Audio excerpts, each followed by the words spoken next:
This is United Network News with Sunny Galt, Calen, Kimberly Gogan, and our field messengers from around the world.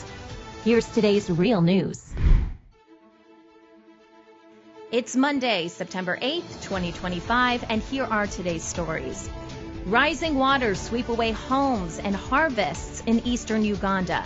Now, one man's story of loss and resilience shows what survival truly means. India is stepping up immigration raids, giving thousands just 30 days to prove citizenship. But critics say the rules are unclear and may target Muslim communities. In Romania, Europe's only gold museum shines a light on pure, unprocessed gold. UNN's Monica takes us inside this rare treasure. Sexual assault survivors face grim odds worldwide. In Ireland, most cases never make it to court, and convictions remain rare. Social media is buzzing about a mysterious feel-free drink. But what is it? And is the hype real? And at Turtleback Zoo, UNN's Amy brings smiles back to a friend amid colorful birds and calm surroundings. In eastern Uganda, heavy floods destroyed homes, crops and roads, leaving communities vulnerable and struggling for shelter, food and safety. UNN Field Messenger Ogarama George shares a personal story of loss and resilience. Hello, this is Ogarama George for United Network News. I'm here today witnessing the flood which happened in the night in Eastern Uganda. It has really affected the community. It has killed many people. People has lost their lives.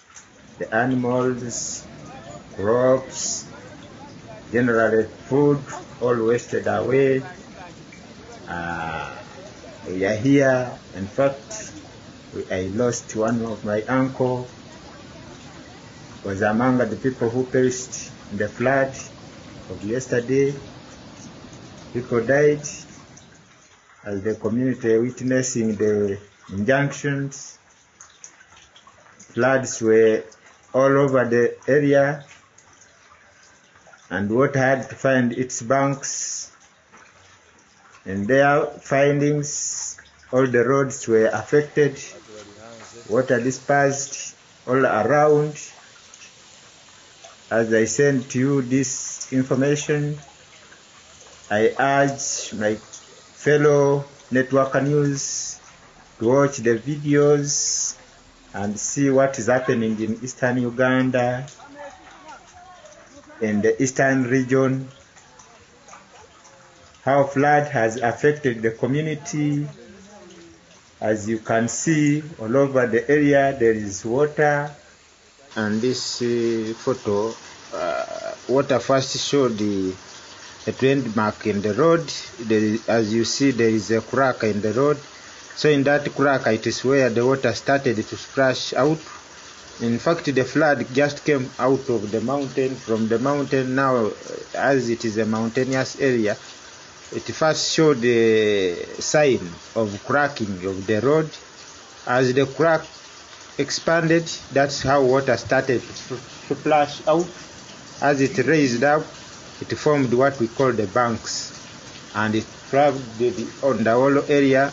After flooding in the whole area, all the activities are stopped. There is nothing like we can do in the area, and now all the community is affected. Thank you. I remain Ogarama George William for United Network News. India is stepping up immigration raids in response to a May Home Ministry notice, which ordered the creation of task forces and holding centers to identify and deport illegal immigrants from Bangladesh and Myanmar. People have 30 days to prove their citizenship. However, critics say the process is unclear, leaving room for repeat investigations and causing unnecessary stress. There's also growing concern about potential targeting of Muslim communities and the lack of proper documentation for verified citizens. Human rights groups say Muslims in India have faced discrimination and persecution for decades. ever since the country gained independence in 1947. During tough times, right-wing Hindu politicians often target them, calling them infiltrators and stirring up hate with mass arrests, destroying homes, and police violence. Propaganda supported by years of governance influence and a compliant media has fueled a nationwide crackdown, portraying Muslims as the enemy. Hindus comprise around 80% of India's population. Muslims comprise about 14%. That means they're somewhere in the region of 200 million Muslims. The project to make them second-class citizens has been going on for over a decade. And a very, very substantial section of the so-called mainstream media has been amplifying this discourse.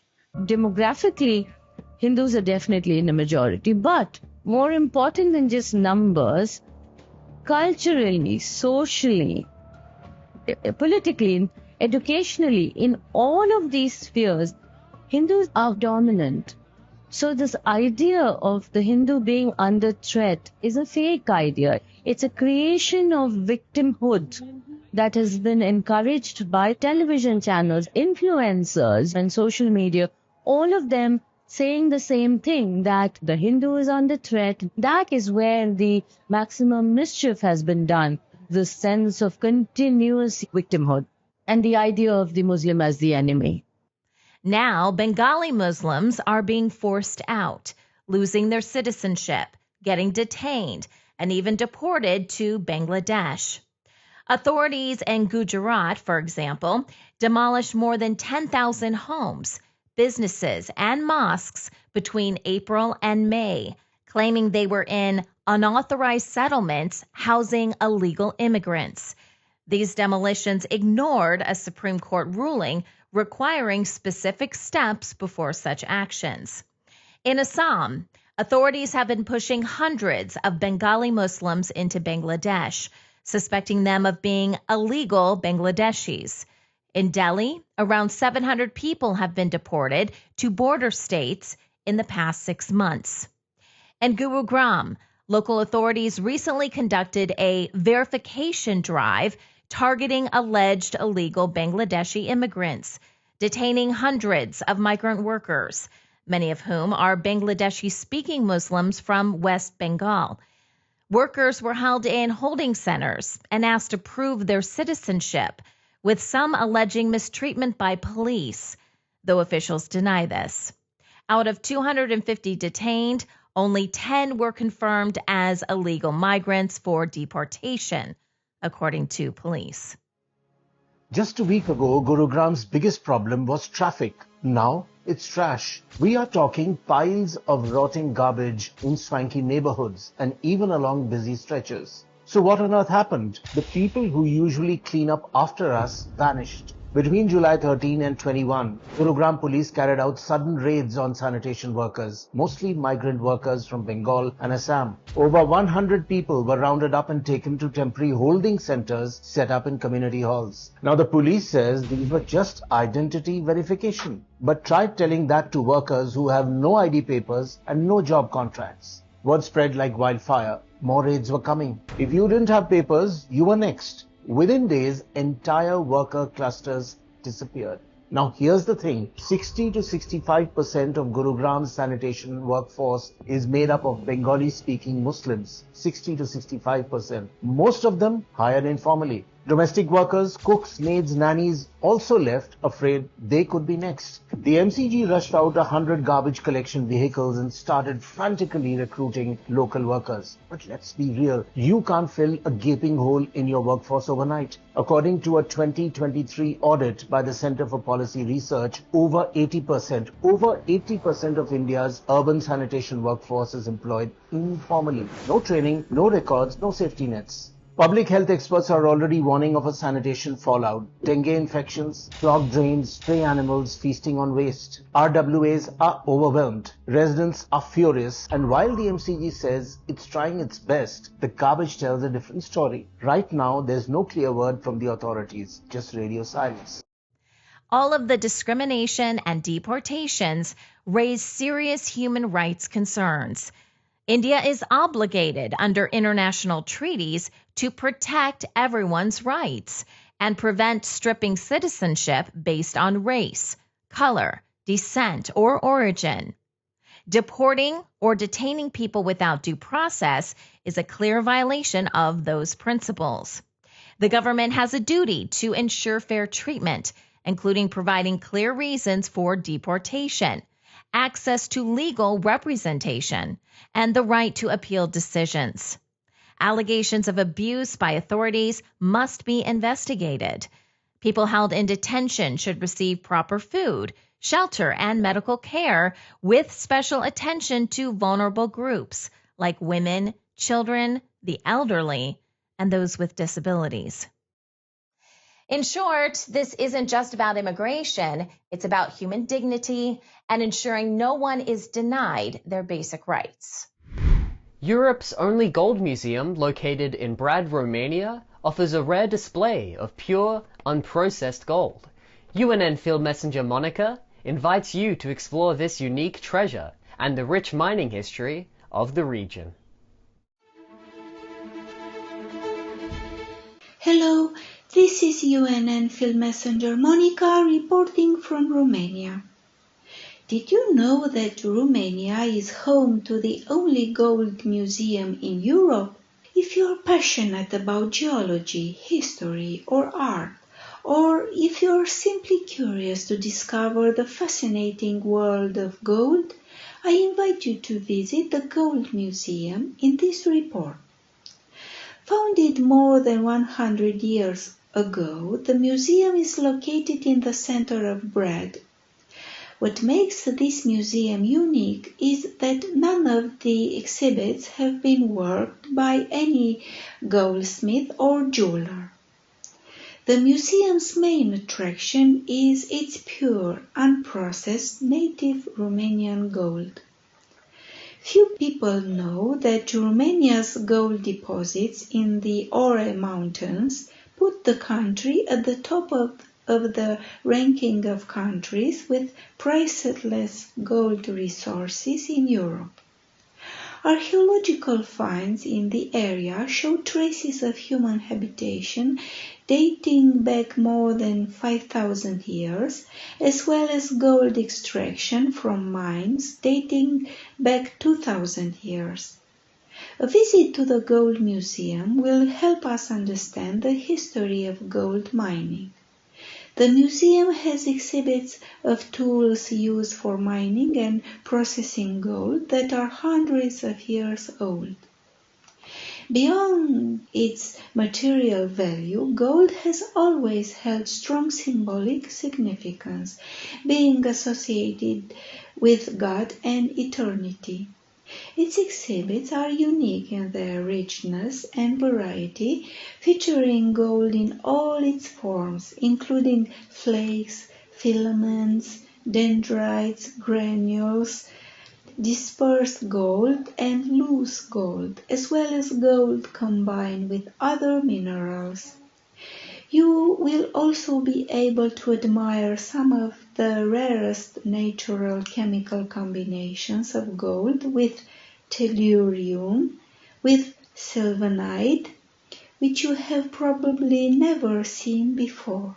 The value lies not in the quantity of gold, but in the uniqueness of the pieces found underground that form naturally. They are not processed, but rather displayed as found, untouched. You will be able to admire gold in the shapes of lizards, bear, and a ballerina, a 12-sided gold crystal that is unique in the world. Romania's mountains are home to a wealth of gold, but the real treasure lies in the hearts of its people. The people of Romania are the real gold mine. Thank you for watching. Bye. Amino acids play a vital role in maintaining your overall health and well-being. Not enough amino acids and protein daily can result in brain fog, hormone imbalances, digestive issues, cognitive function, lack of energy, lower immunity, decreased muscle strength, and much more. That's why we created our amino acid complex, packed with 21 free-form, easily digestible aminos that skip the breakdown and go straight to work energizing your mind and body. Used by athletes, vegans, and high performers. New Earth's amino acid complex helps your mind and body recover, rebuild, and renew daily. Subscribe now and optimize your life. Hello, I'm Susan from Sweden. Mwanda Michael from Eastern Uganda, Africa. Hi, I'm Tim from Vancouver, Canada. I'm Titeshwar Kagam from Manipur State, India. I'm Gumba Obasi from Southeast Nigeria. Arnaito Chakrini from Western Uganda, Mbarara. At United Network News, you are the news. My name's Christina, field messenger, report first one in the hurricane down here in Southern California from Mexico. Real people reporting real stories from all around the world. At UNN, our field messengers are changing the face of news. This is Jason from United Network News. We're going to be doing some aircrete building with new technologies that allow us to live in comfort and also off the grid. Take the next step in changing the way the world gets their news. Become a UNN field messenger today. I am Michelle from South Africa, and we are the United Network News. I am United Network News. I am United Network News. If it is going to be, then it's up to me. If it's going to be, it's up to me. Si va a ser así, depende de mí. It's up to me. It's up to me. It's up to me. It's up to all of us. We're UNN. When it comes to sexual assault, the odds of seeing justice are heartbreakingly low.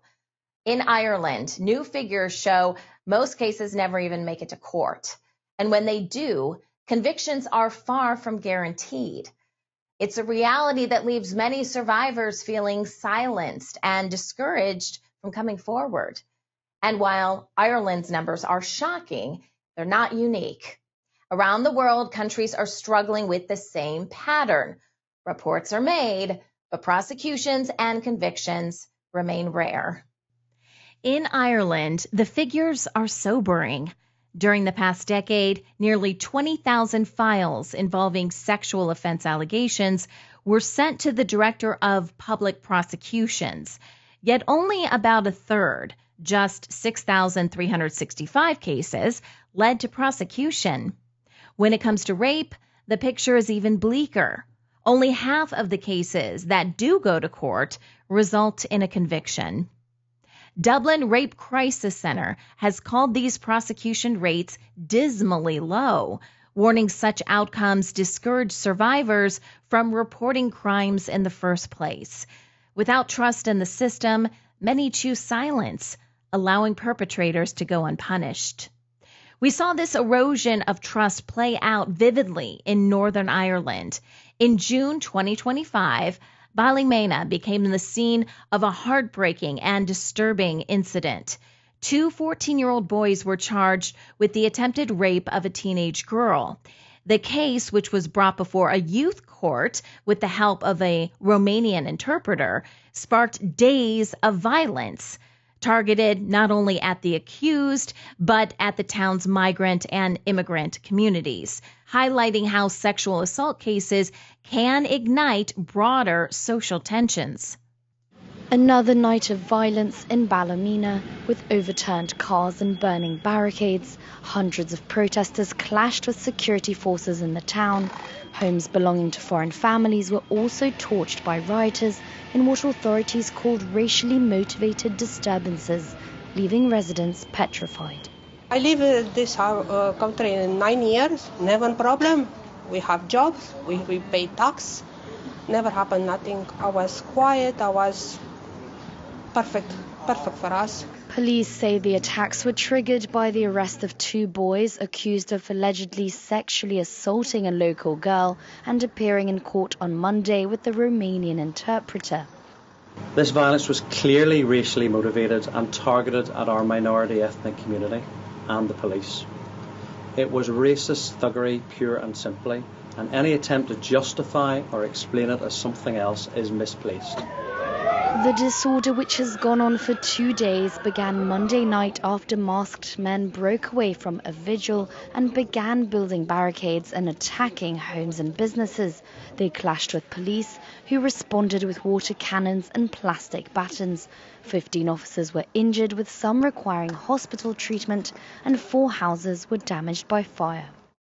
Unfortunately, Ireland is not alone. Worldwide, sexual assault cases face steep hurdles in both prosecution and conviction. In the United States, there were more than 141,000 rape cases reported in 2022, but only about 2.8% resulted in felony convictions. China officially reported nearly 40,000 rape cases that same year, though the true number is likely much higher and conviction rates are not publicly disclosed. Brazil recorded more than 83,000 cases in 2023, yet low conviction rates persist due to underreporting and insufficient survivor support. India has a higher conviction rate, at least they did in 2022, with roughly 27% of reported cases resulting in convictions. But this is still hindered by underreporting, societal stigma, and systemic challenges. Sexual assault survivors often face a justice system stacked against them. Reported cases can be slowed or mishandled by under-resourced investigations. Courts impose high burdens of proof, and victim-blaming attitudes or lack of specialized training further undermine trust in the system. Lengthy delays and complex procedures can re-traumatize survivors, contributing to withdrawals or dropped cases, and resulting in alarmingly low conviction rates, leaving survivors feeling abandoned. I waited 3 years, 10 months, and 1 day before I addressed my rapist in court. I thought I would feel stronger or a sense of accomplishment. Instead, I felt like I had barely survived the legal system.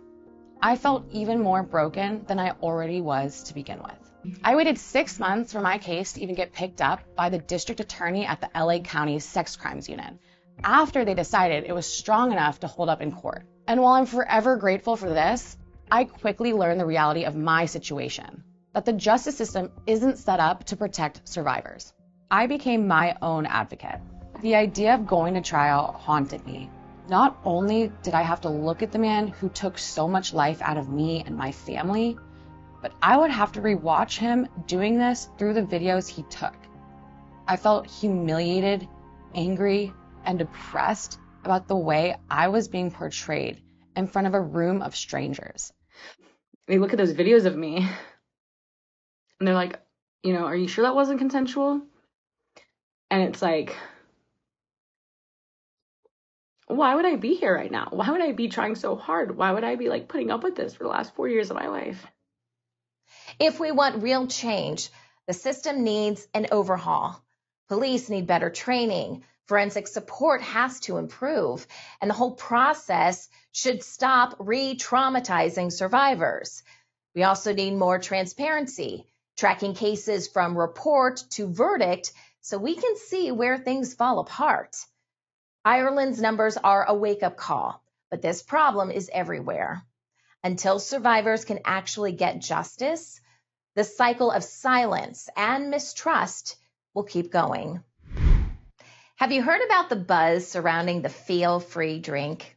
Social media is blowing up with people raising concerns about its potential risks. But seriously, what even is feel-free? And what's the deal with all the hype? Feel Free is an herbal drink made by Botanic Tonics since 2020. Marketed as a non-alcoholic euphoric, it aims to boost social ease, mental focus, and relaxation without the drawbacks of alcohol.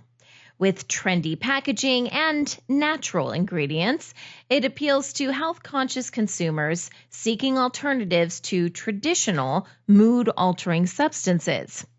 The beverage blends kratom and kava, two plants with powerful effects. The main concern comes from kratom, which can act as a stimulant in low doses and mimic opioids at higher doses.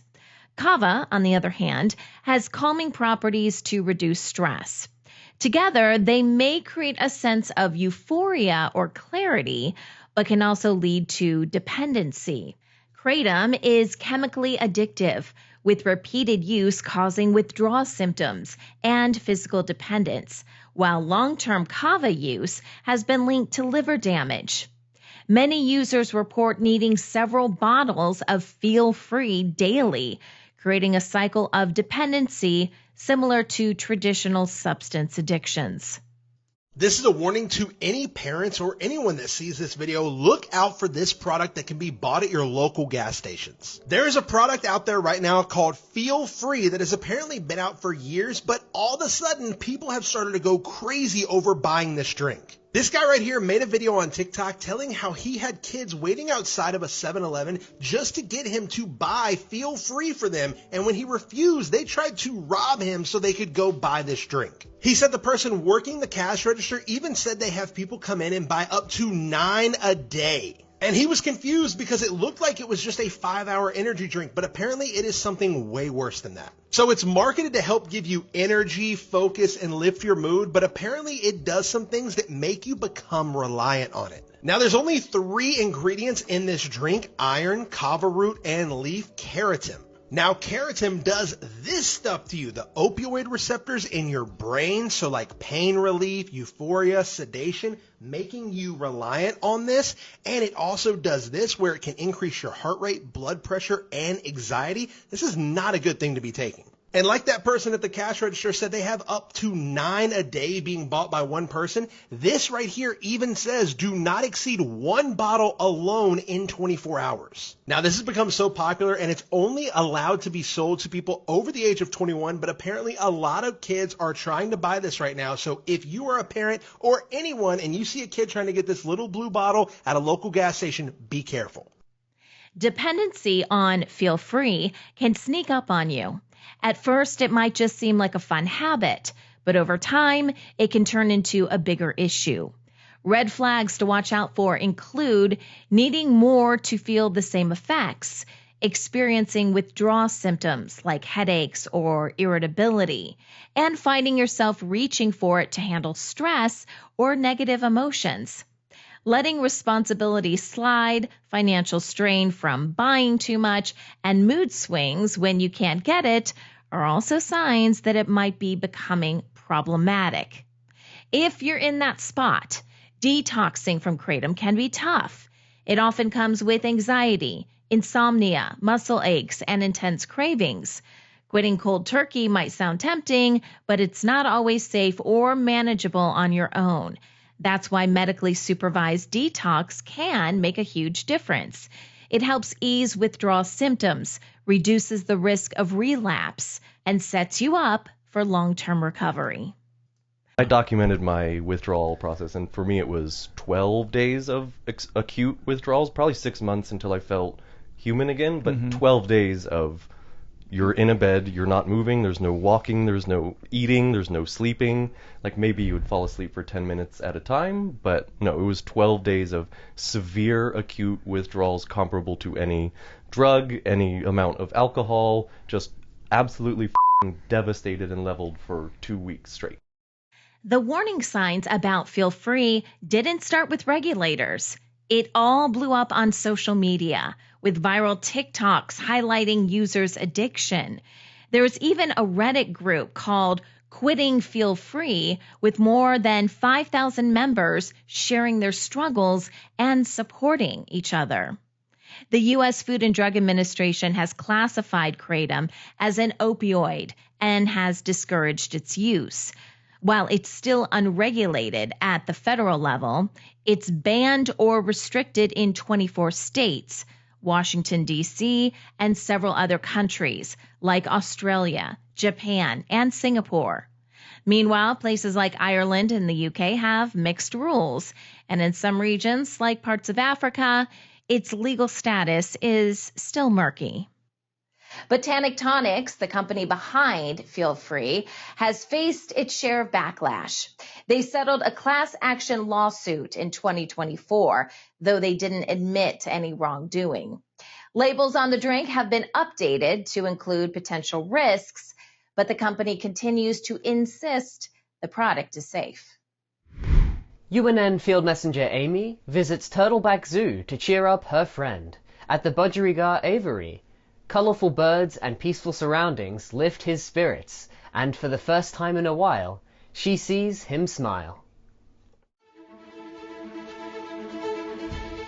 Hi, Amy reporting for UNN from West Orange, New Jersey.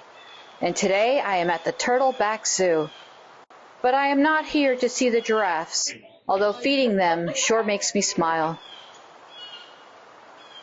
I'm not here to see the wallabies, which as you can see are smaller than kangaroos. Both are from Australia and New Guinea. And believe it or not, I'm not even here to see these cute little, playful North American river otters. I am here to try and create some happiness and joy in my friend's life. He has a big heart and was always fun to be around. I always considered him a perfect person in an imperfect world. And unfortunately, he can't handle the imperfect world. All this craziness going on has really brought him down. I have seen a decline in his health over the past couple of years, too. I just want to help him experience some joy and maybe help lift his spirits. I certainly miss his smile. My friend was happiest when he bred cinnamon cockatiels. He would sit there for hours and they would fly around and land on him, just hanging out or pruning his ears. He does smile when he remembers them flying freely in a special room he had for them in his home. We are at the zoo today to try and replicate the good feelings that he had by visiting the birds. And no, not the pelicans, penguins, or flamingos.